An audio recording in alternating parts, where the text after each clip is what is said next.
78-50. Second half. Now, there's been a pretty good run put on by this Lancer team, but it's gone pretty much against some of the Matadors' second string players, so to speak.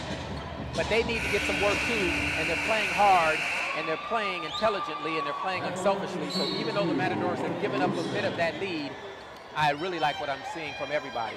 Touching on that point that we've been harping on throughout the night, the bench points, Matadors outscoring the Lancer bench 41-16 now, and points off turnovers favoring the Matadors as well, 30-14. 26 turnovers and 14 assists for Cal Baptist. 20 turnovers, but 21 assists for the Matadors, highlighting that unselfishness and the team play for the Matadors. They get it inside, and Haynes tries to go up with the left hand. He's fouled as he went up. But they didn't call it, though, Bill, and they're not going to call foul against the Lancers. And it's so obvious now that what they're going to do now is they will, unless the Matador player is probably nearly beheaded, they're not going to call a foul because Haynes was raked across the arm. They're absolutely right. They just aren't going to call it. They say that the ball was just swatted out of bounds, so it goes to the Matadors, and Noblet will inbound on the left baseline front court. He gets it out front to Jones, across to Powers back in there, to Noblet. He'll jack a three-pointer, no good. Rebound inside, volleyed by Powers, but taken by Rusin of the Lancers. So Noblet has finally cooled off, and he should not shoot anymore to save that good percentage he had going. He can't take it with him, though, anyway, exhibition season.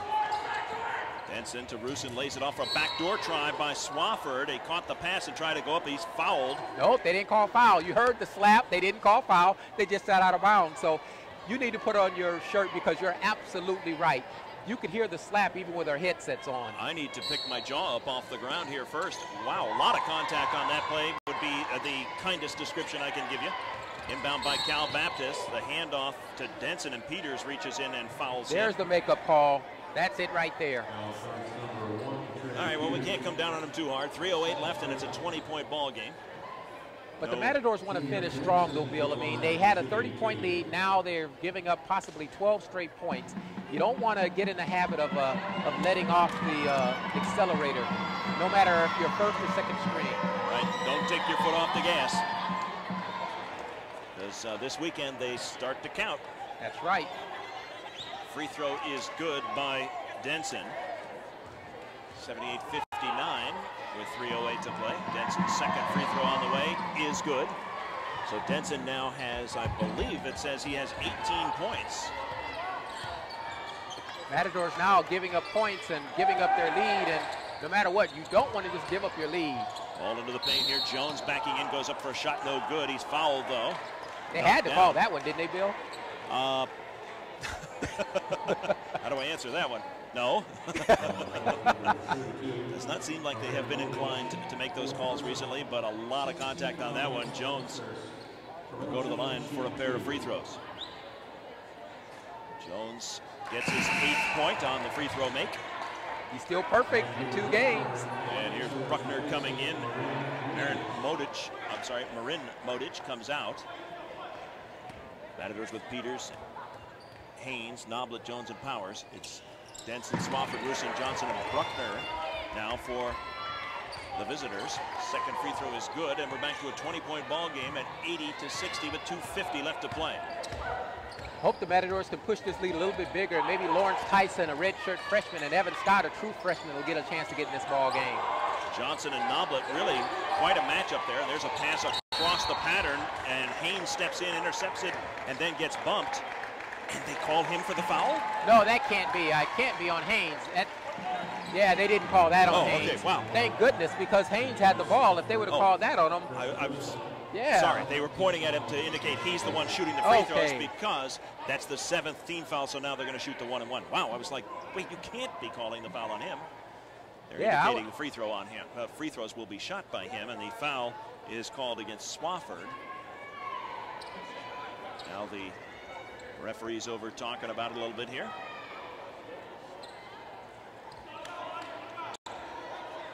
All right, it is ruled to have been an offensive foul, so it'll be out of bounds, even though the Matadors are in the bonus now the rest of the way. Okay. Ball was in the possession of the visitors, so It'll go over to the Matadors, and Noblet will inbound right in front of the scorer's table at half court to the backcourt to Peters, who comes up front. I'd love to see Haynes knock down a three. I hope he can take one. I'd love to see him knock down a three. He needs it. Haynes moved it around. They get it to the baseline, and Peters goes up on the right baseline with Bruckner right in the neighborhood, and he scores fearlessly to make it 82-60. Now that was a strong move by the youngster from Dallas. This is nice to see him get lots of time here to work out of those doldrums in the first half. He has really come on strong. Here's Denson working against him. The jumper is off the mark. The rebound to Noblet. Here comes Peters down the left side, and he'll back it off. It looks like Lawrence Tyson and Evan Scott are going to get a chance to get in the ball game. All right, so the freshman, who, if you are familiar with Coach Braswell, the freshmen normally don't see any playing time. Meanwhile, Terrell Jones ends up missing a shot, got his own rebound and an easy putback on the left side. They don't call timeout. Those young freshmen aren't going to get a chance to get in unless there's a foul called or a turnover. 1:40 left to play now, 84-60. Ball in the front court, down the left side. Matadors, Powers, I think, blocked the shot of Swafford. And Peters will come to the front court. They get it to Haynes, and we're going to get a timeout. 22nd timeout for Coach Braswell. That'll let him get his freshman into the game. Nice move there. That brings in Evan Scott and Lawrence Tyson. I tell you what, that Lawrence Tyson worked all summer long. He redshirted last year, and it's going to be tough for him to see playing time, but he's a good defender. He's playing a new position, point guard, when he's normally a two guard, but he's a wonderful kid, and I'm glad to see him get a chance to play. Noblet jacks a three. That's no good. Rebound volleyed around, and it comes into the hands of Haynes. A dish back to Haynes out of the left corner. Three-pointer is good. Hey, I asked for it and I got it. I'm glad to see Robbie knock that shot down. And just like that, it's a 27-point margin. Inbounded to Bruckner. Still full court pressure by the Matadors here. Powers keeping Bruckner bottled up right before half court. Now a long pass ahead to Johnson, using his body against Noblet. Leans in, scores, and he's fouled. How strong is Johnson? Nick Johnson, he doesn't look like he's a weightlifter, but he's been carrying a Matadors on his back all game long, so he must be a weightlifter. He just took Jordan Noblet right up with him and scored the basket. He really knows how to use his body and can reach out there and twist the shot up there and in. And now he'll get a chance to complete the three-point play. Free throw on the way is good. So it's 87-63, only 57 and change left in the ball game. Jason Hill replaces Jordan Noblet, and he gets a nice hand from the crowd as he exits. So Haynes, Tyson, Hill, Powers, and Scott will wrap it up for the Matadors. Ball moved over to Powers on the wing, back out front to Scott. Over here to Tyson on the left wing. He can't shoot.